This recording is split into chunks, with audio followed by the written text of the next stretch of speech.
You have to off ignition and press and hold home button 20 seconds.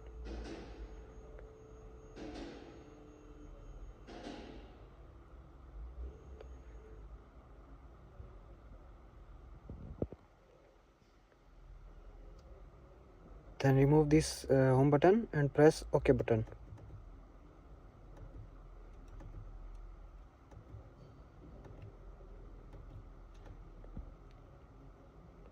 I try again.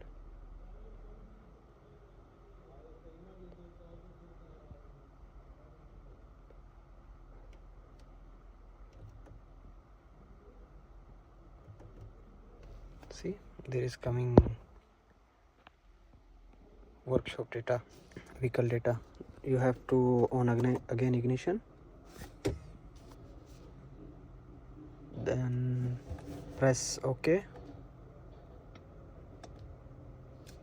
This is remote function, vehicle data. See,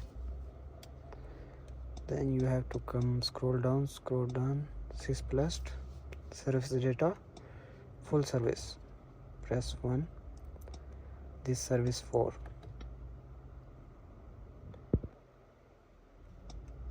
confirm service, oil grade,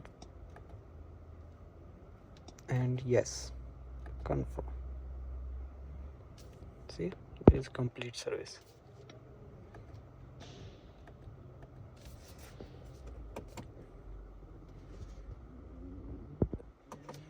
Off ignition and start again. See, ASSYST PLUS service B0 in 10,000 kilometers. Please like and subscribe my videos. Thank you so much.